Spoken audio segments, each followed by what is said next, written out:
and welcome. You're watching Daybreak on A News. I'm James Ezimoha. Let's see your headlines. Trump demands Iran pay compensation.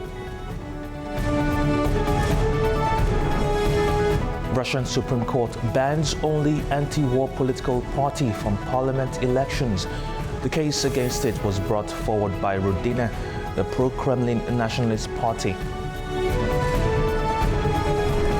And the death toll is rising after Colombia was hit by its strongest earthquake in a century.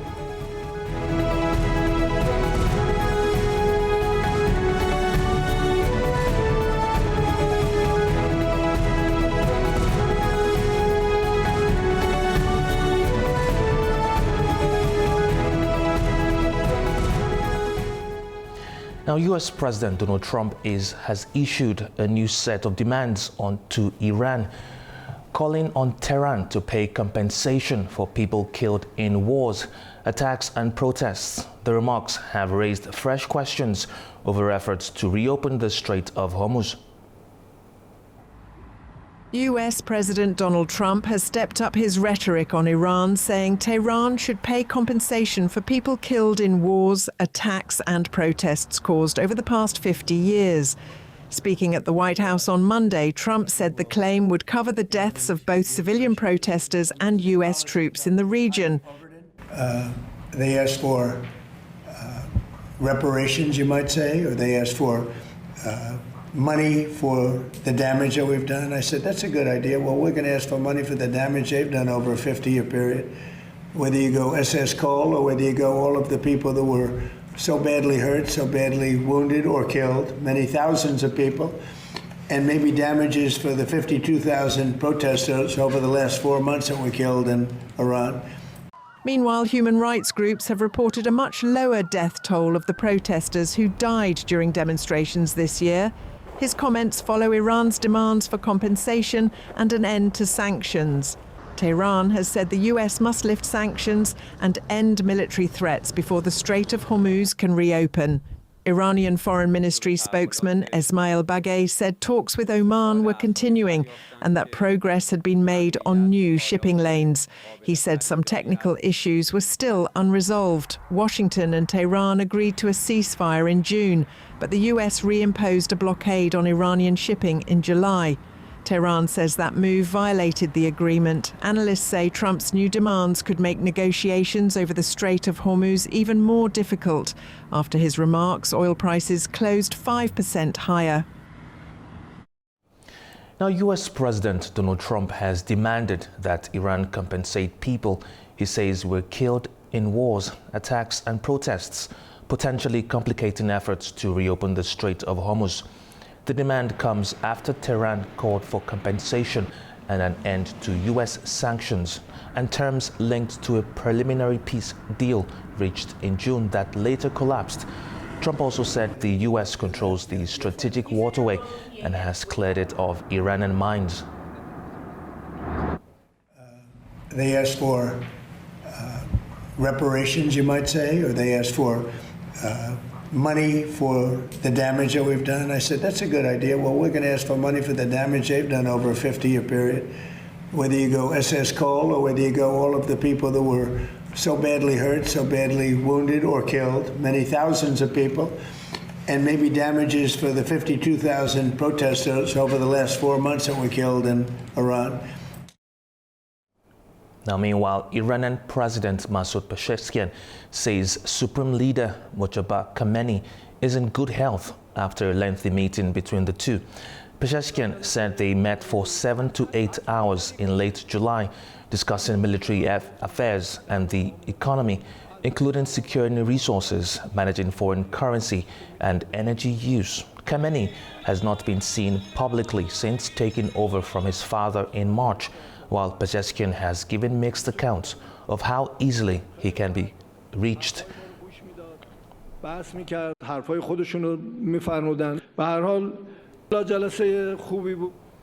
Now, Russia's Supreme Court has delivered a major blow to the country's small liberal opposition, excluding its only official registered anti-war party from the September vote. Supporters of Yabloko gathered outside the court in a rare show of defiance. Russia's only officially registered anti-war party has been shut out of September's parliamentary elections after the Supreme Court barred Yabloko from taking part. The court ruled in favour of a lawsuit filed by the small pro-Kremlin nationalist party, Rodina. It alleged that Yabloko had received undeclared campaign support, including from Western sources, among other accusations. The registration of the federal list of candidates for deputies of the State Duma, of the Federal Assembly of the Russian Federation of the 9th Convocation, nominated by the Yabloko Russian United Democratic Party, is cancelled. Yabloko leader Nikolai Rybakov rejected the allegations during the hearing, saying there was no evidence to support them. This day is our collective contribution toward bringing peace closer, because it shows how many people support peace and want to see an end to the loss of human lives. I would like to say that the court's decision has not yet entered into force. We have 5 days, and we will continue to appeal this decision to the Supreme Court. We have that right, and we will do everything possible within the law to have this decision overturned. Yabloko had been using the election campaign to draw attention to its call for Russia to sign a ceasefire agreement. Once a leading liberal force in post-Soviet Russia, Yabloko now has only a handful of regional seats and none in the national parliament. The ruling further narrows the already limited space for dissent in Russian politics. Outside the court, a few hundred supporters, mostly young people, gathered as police stood by. Some carried apples to show their affiliation with Yabloko, whose name means apple in Russian.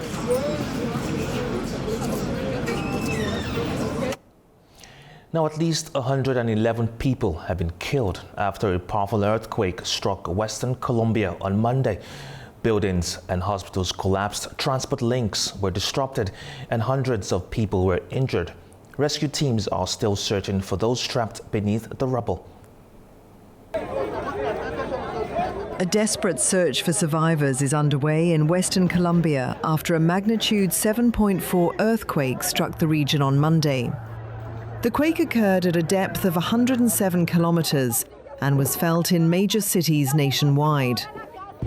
Colombia's Geological Service described it as the country's strongest earthquake of the 21st century. Cali was among the worst affected cities. Nos encontramos en el puesto de mando unificado en la ciudad de Cali. We have approximately 5,000 homes that have been damaged or collapsed, 35 fatalities, and approximately 700 injured. 3 hospitals have collapsed, and 18 others have been affected. 39 schools have been affected, and the airport has sustained damage and is operating on a limited basis. But what concerns us most, without a doubt, are the 188 people who are missing.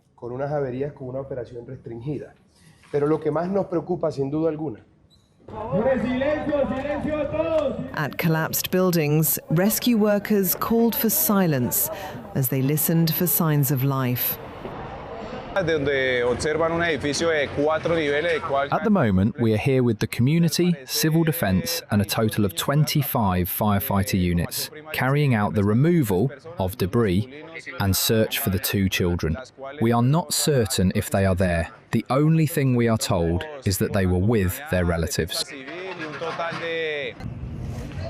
For many families, the wait for news continues.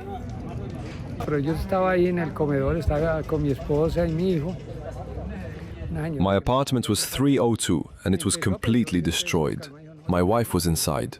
Thankfully, my daughter had left early and so had I. I left early for work, and look, this is what happened. We haven't been able to rescue her. We don't know whether she is alive or dead.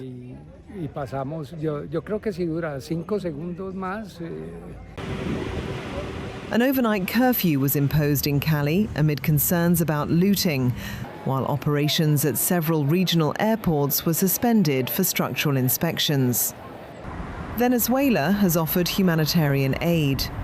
The United States has committed $15.5 million for shelter, food, protection and damage assessments. The United Nations said it was monitoring structural damage and limited connectivity in rural areas and was ready to assist if needed. At least 21 aftershocks had been recorded by late Monday, with authorities warning that further tremors were likely. Now, Ukraine's war is taking a heavy toll on more than just its people and infrastructure. The country's cultural and educational life is also being caught in the crossfire. Here's more. Around 8 million books have been burned after a Russian drone strike set fire to a publishing warehouse in Kharkiv. The blaze hit Ranok, one of Ukraine's largest children's publishers, on the 1st of August, destroying books, textbooks and other printed material. Publishers say more than 10 million books have been lost in attacks on warehouses and printing facilities in recent months. Ranok director Viktor Krylov struggled to hold back tears as he watched piles of books burn. At this logistics centre, we process orders and distribute textbooks to schools. There was an explosion, and literally a few minutes later, another explosion. These were rocket-powered drones with, as far as I understand, a large warhead. A fire broke out. The fact that there were 2 explosions in a row and that the drones struck the same spot suggests that this was a deliberately planned attack against the book warehouse. The destruction comes as demand for Ukrainian language books has grown since Russia's full-scale invasion. Ukraine's education minister has condemned the attacks, saying they threaten the country's language, history and cultural identity. The Russian Defense Ministry has not yet commented on the allegations. All right, after the break, we'll discuss the rest of the global stories. Stay with us.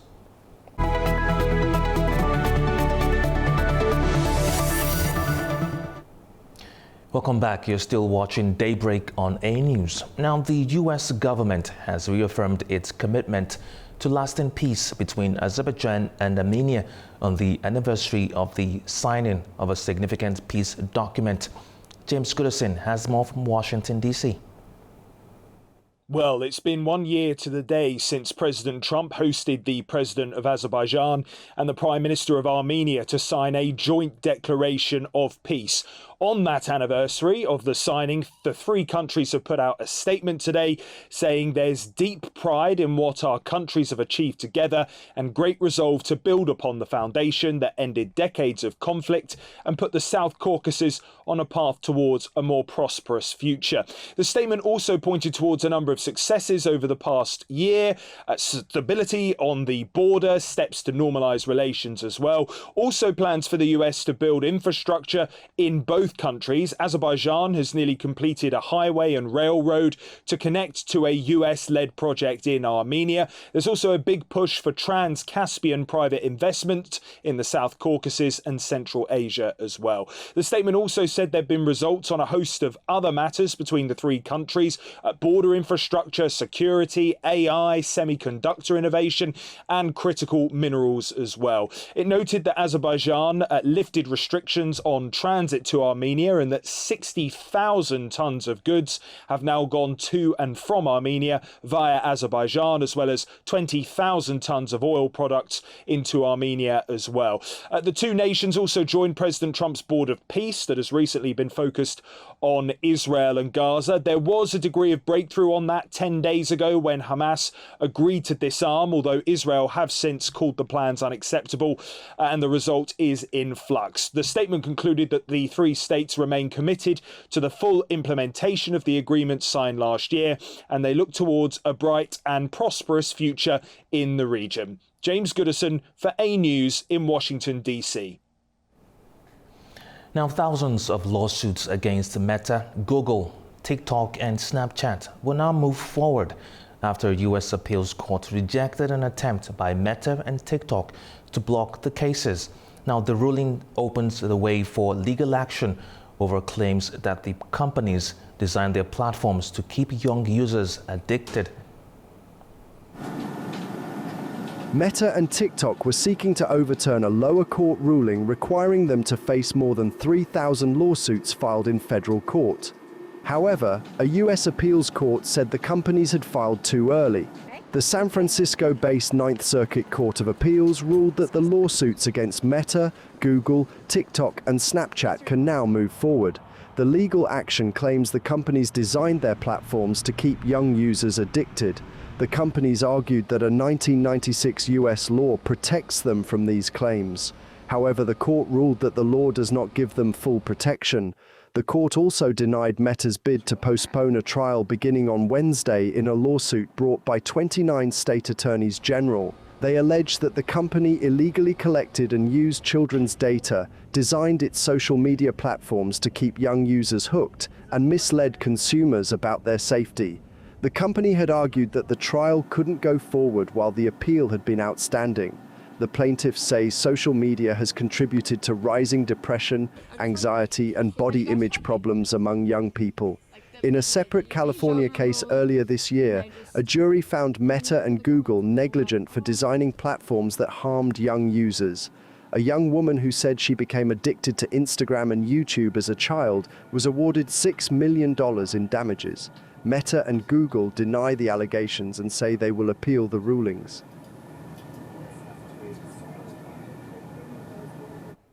Now, more of the United Kingdom is set to experience drought conditions as another heat wave returns this week. Concerns are growing over the threat of wildfires and the impact of the prolonged dry spell. Zinab Faizada has more. Another heatwave is on the way to the UK, with temperatures expected to reach around 36 degrees Celsius across parts of England and Wales later this week. And after an exceptionally dry summer, there are growing concerns about what another spell of hot weather could mean for areas already affected by drought. July was the driest month on record for England and Wales, with 19 counties recording 1 millimetre or less of rainfall throughout the entire month. Half of England is now officially in drought, while all of Wales is also experiencing drought conditions. The prolonged dry weather is also increasing the risk of wildfires. Over the weekend, more than 80 firefighters tackled a blaze at Holmfen in Cambridgeshire, while a major incident was declared in Nottinghamshire after several fires put significant pressure on emergency services. In Hampshire, firefighters have also been dealing with a fire in the New Forest after a vehicle fire spread to nearby Heathland. And there is little relief in sight. Temperatures are expected to climb from Tuesday, reaching the mid-30s across large parts of England and Wales by Wednesday and Thursday. The Met Office says it is considering whether to issue extreme heat warnings, including potentially rare red warnings. This comes after the UK recorded 35 days with temperatures above 30 degrees this year, already a new national record. So the concern now is that another period of intense heat combined with prolonged dry conditions could put further pressure on water supplies, agriculture and the emergency services, while increasing the risk of more wildfires. Zena Farizadeh, A News, Manchester, United Kingdom. Now, US President Donald Trump has defended FIFA President Gianni Infantino amid growing criticism of his leadership. Trump said replacing him would be a terrible mistake. Writing on Truth Social on Monday, Trump called Infantino fantastic and praised his World Cup record. Football associations around the world, including UEFA, have accused Infantino of breaking trust over an abandoned plan to sell part of the World Cup's commercial rights for billions. The three bodies have demanded an immediate or independent review and assurances that no similar proposal will be made.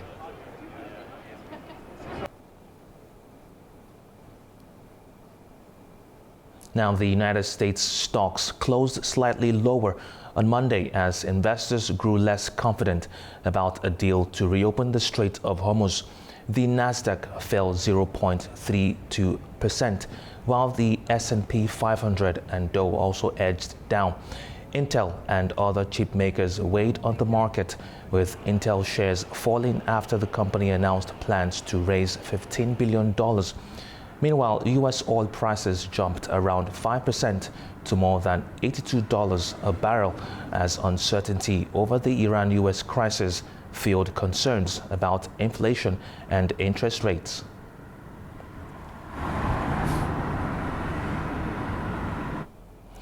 NVIDIA has launched new financing platforms aimed at raising more than $500 billion of third-party capital for artificial intelligence infrastructure. The company says it's signed memorandums of understanding with 6 major financial institutions. These are Apollo, BlackRock, Blackstone, Brookfield, Goldman & Sachs, and KKR. The move is designed to accelerate the construction of data centers as demand for AI computing capacity continues to grow. The company didn't disclose the financial terms or a timetable for deploying the funds.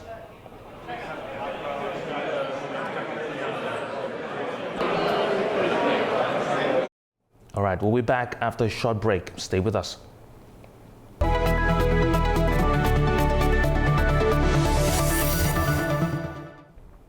Welcome back to WAY News. Now, Russia is gradually returning its nuclear specialists to Iran's Bushehr nuclear power plant. After evacuating hundreds of employees earlier this year, the move comes as Moscow signals confidence that the work at the site can resume despite the security risks. Here's more. Russia has begun sending its nuclear specialists back to Iran's Bushehr nuclear power plant months after evacuating most of its employees from the site amid attacks in the region. Rosatom chief Alexei Likhatov says the first 5 engineering specialists have already been returned to the station, bringing the number of Russian personnel there to 25.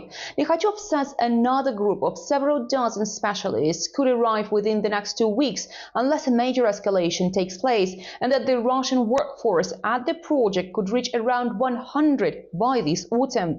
The head of the company also says the full return to the pre-war staffing levels would only be possible once there are final arrangements between Washington and Tehran to end the fighting. Earlier this year, the Bushehr area came under attack several times during the US-Israel conflict with Iran, including on the 17th of March when a projectile hit a structure around 350 meters away from the reactor. The reactor itself was not damaged. The site is particularly sensitive because the US and Israel repeatedly said Iran must not be able to acquire nuclear weapons, putting any nuclear facility in the country under intense scrutiny. Rosatom began evacuating personnel in stages. By April, Russia said the final evacuation had brought the total number of Russian personnel leaving the plant to more than 400. Dasha Chernyshova for A News in Moscow. Now joining us from Moscow is Dmitry Britse, member of the Middle East and North Africa Editors Network. Good to have you, sir. Now, Russia has evacuated hundreds of specialists from Bushehr region during the recent hostilities and now plans to return them. How serious is Moscow about supporting Iran, and what are the limits? Good morning, and thank you very much for inviting me. I think this development is much more important than the number 100 might initially suggest. When we hear that the Russian intends to increase the number of Russian specialists of Iran Bushehr nuclear power plant approximately to 100 personnel by the autumn, we should look at that also not simply as a corporate staffing decision. There are at least 4 dimensions here. First, there is the technical dimension connected with the cooperation and expansion of the Bushehr nuclear complex. Second, there is the nuclear safety dimension. Third, there is the political dimension concerning relationship between Moscow and Tehran. And we know that Russia signed an agreement of cooperation with the Iranian side. And from 2022, mainly Russia cooperates on the diplomatic level, also on the military level with the Iranian side on some things that are important for both sides, for the Iranian side and for Russian side. And fourth, there is the wider geopolitical dimensions involving the United States, Iran, Israel, and security architecture of the Middle East. The most important detail is that the return is conditional. As we know, the Rosatom Director General Alexei Likhachev has said that the first 5 generic and technical specialists have returned, bringing the Russian presence at the site of 25 people. And as we know, the projects are still important for both sides, for Iranian side and for Russian side. And we know that Iranian side is mainly using the help of the Russian Rosatom Corporation on the nuclear projects in Iran in different regions. So Bushehr is one of the important projects for Iranian side, but still we still cannot understand exactly what are the plans for Russian Rosatom Corporation in Iran and how the partnership will affect the broader situation in Iran. Now, Ukrainian drone strikes have targeted shipping routes linking Iran and Russia in the Caspian Sea.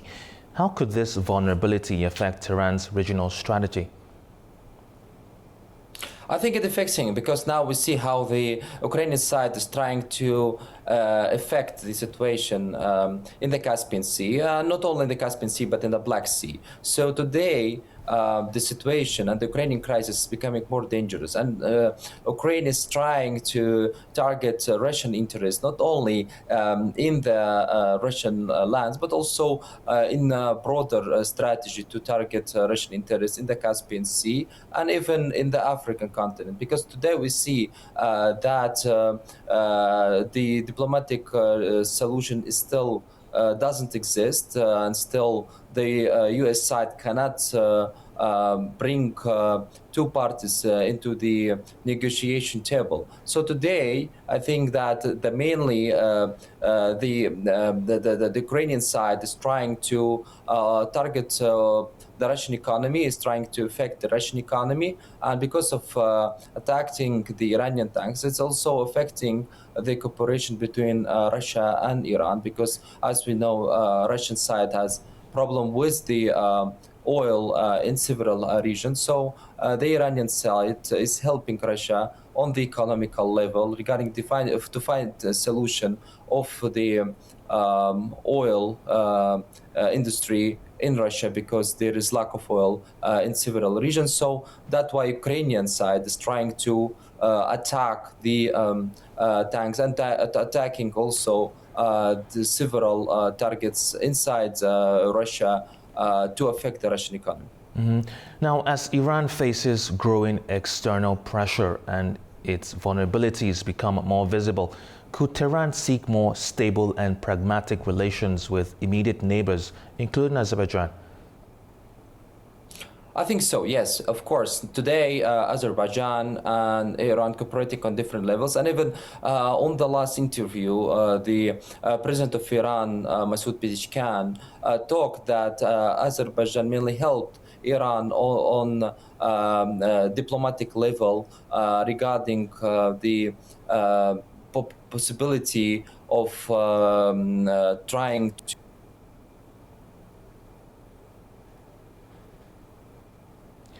Are you there, sir? Can you hear me? trade. Can you? Hello, sir. Can you hear me? All right. We seem to. Yeah, here. All right. All right. Please carry on, sir. We lost you for a second there. All right, we'll be moving on because of technical issues. We apologize for that. Now, meanwhile, Turkey's parliament has approved a legal framework for the disbandment of the Kurdistan Workers' Party, also known as the PKK. The move is seen as a major step toward ending a decades-old conflict that has killed tens of thousands of people. The law was approved by 468 votes in the 600-seat parliament, with support from President Recep Tayyip Erdogan's AK party, its Hemich allies, and the pro-Kurdish DEM party. It's set to protect many former militants who have not committed specific crimes and will allow some prison sentences to be suspended.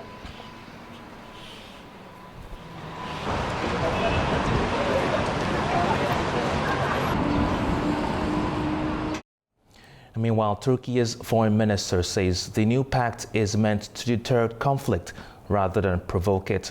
Hakan Fidan also suggests that the bloc could eventually expand to include other regional countries if conditions allow. Adam Moore reports from Istanbul. Turkish Foreign Minister Hakan Fidan has said a new defense pact between Turkey, Pakistan and Saudi Arabia was not aimed at any particular country, including Iran, describing the alliance as a, quote, defensive in nature. Speaking to Turkish state media, Fidan compared the Mecca Joint Defense Agreement to NATO's Article 5 Collective Defense Clause, under which an attack on one member is regarded as an attack on all. He said the agreement seeks to strengthen regional stability by improving cooperation among the three signatories, rather than creating an offensive military bloc. Fidan stressed that Turkey, Saudi Arabia and Pakistan are not pursuing expansionist policies, adding that the alliance has no dispute with any country unless one of its members comes under attack.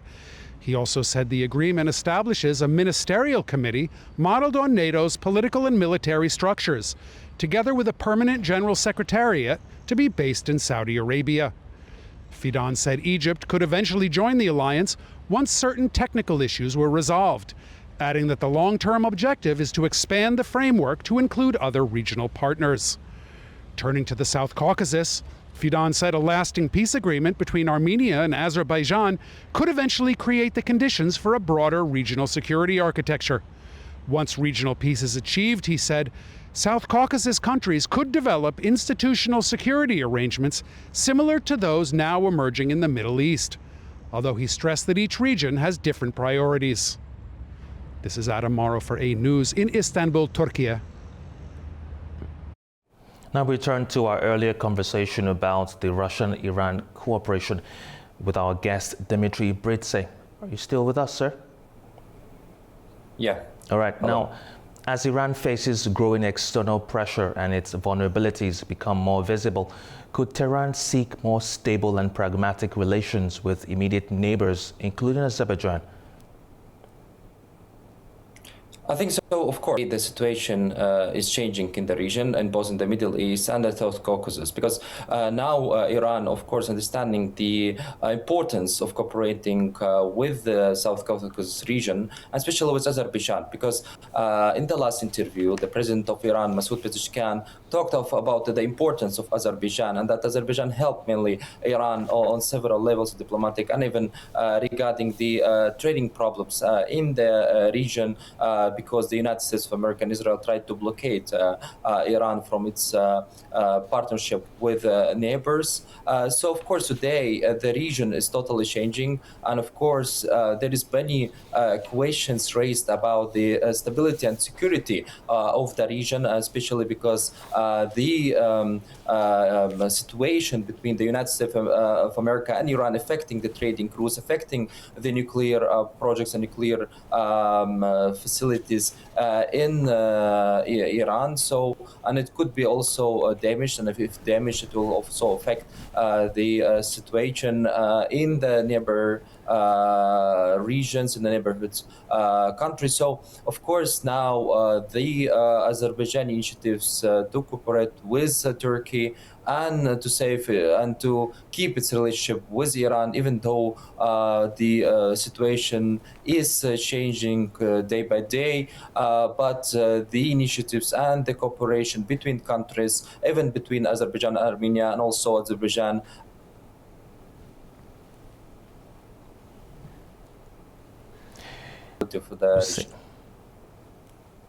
Are you with us, sir?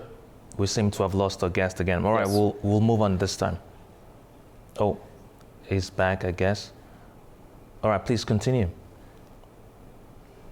Yes, so the situation is changing in the region, and the importance of cooperation is raised again between Azerbaijan and Armenia, as I said, because the president of Iran, Masoud Pezeshkian, talked about the importance of Azerbaijan and the trading routes through South Caucasus. So the security of the region is merely could be saved under the cooperation between countries, and also on the cooperation on the diplomatic level, even though this situation day by day changes, still we cannot predict how the situation will be between the United States of America and Iran regarding the agreement and the peace agreement between two sides, and also regarding the nuclear projects and facilities that are based on Iran, because still the United States of America is working on the diplomatic level to find a solution with the Iranian side, and also to find a solution for the Middle East security, because as we know, Iran also is influenced on the Middle Eastern countries like Lebanon and Yemen and Iraq. So of course now the cooperation between countries are playing an important role in order to make this region more stable and secure. All right. Now, Russia benefits from Iranian military, cargo, and energy cooperation, but offers Tehran no formal defense guarantee. How does Iran view this imbalance, and where are the partnership's limits? I think the partnership limits regarding the future dialogue with the West, because still it's unpredictable. We cannot predict still exactly how the situation will be regarding the Ukrainian crisis. Of course, now Iranian benefiting from its relationship with Iran, with the Russian side since 2022, especially because on Russia, because the Western countries decide to implement sanctions on the Russian economy and to restrict its relationship with the Russian side. So Russia started this relationship with the Iranian side in order to find a solution for the economical race problems inside Russia, and also on the military level, because the cooperation between two Ministry of Defense are still is very important for both sides. And also Russia learned from Iran regarding the sanctions skipping strategy, how to skip sanctions, how to find a solution for the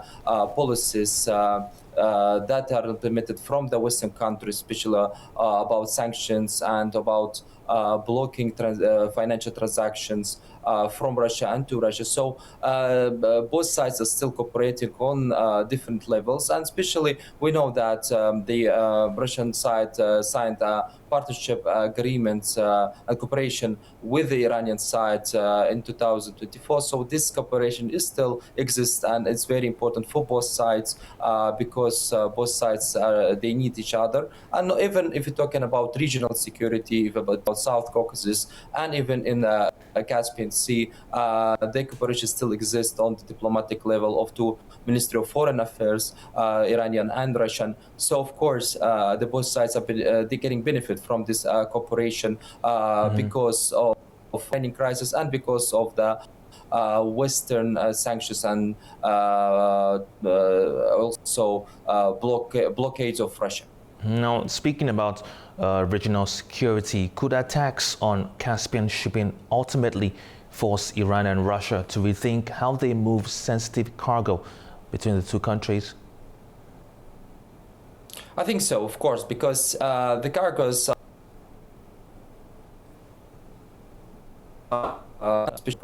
important for both. And as I said, hello, sir. Are you still with us? From especially on the yes, on the economical level.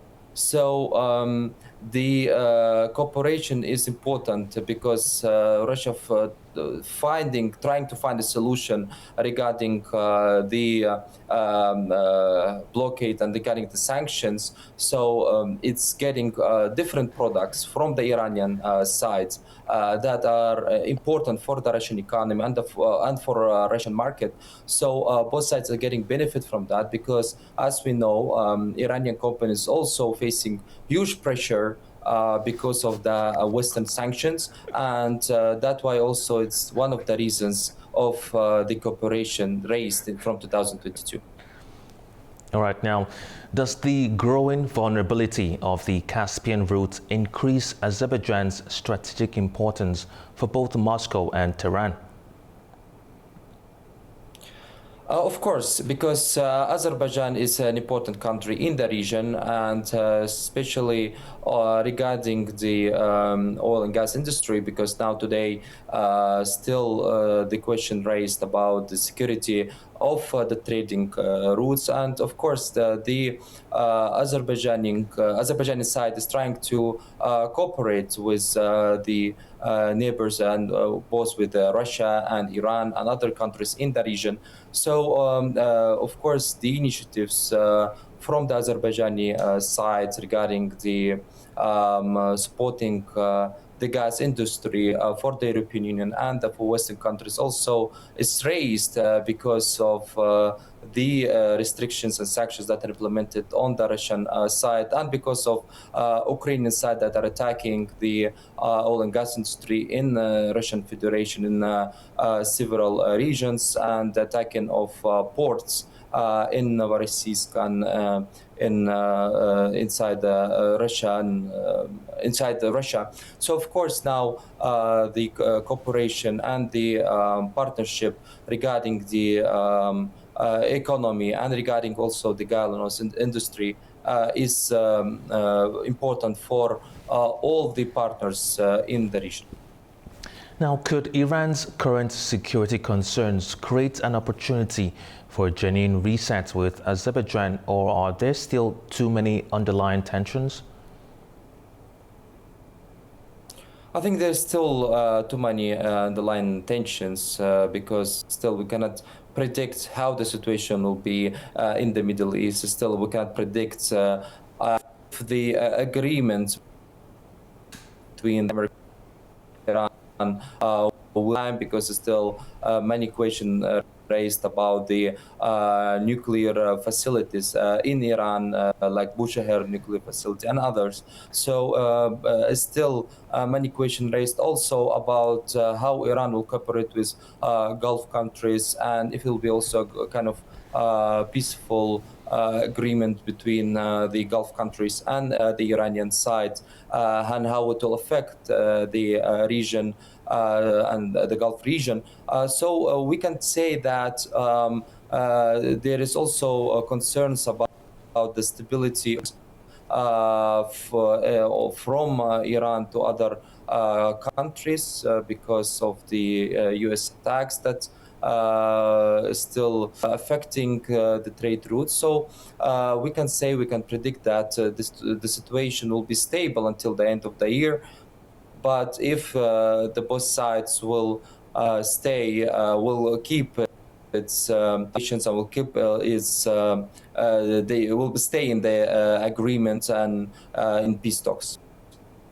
Thank you for your time and for joining us this morning. Thank you. Thank you.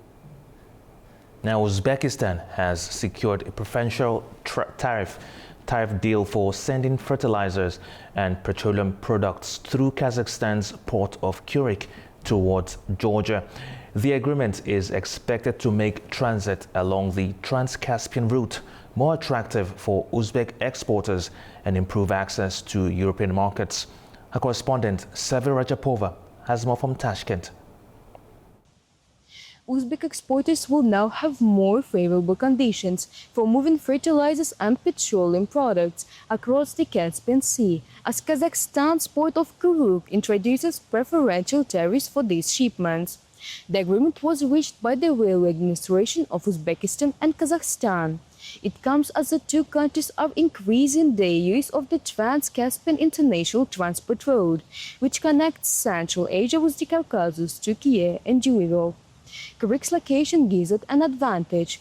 The port is among the closest maritime gateways to southern Kazakhstan and Uzbekistan. Its capacity has also improved.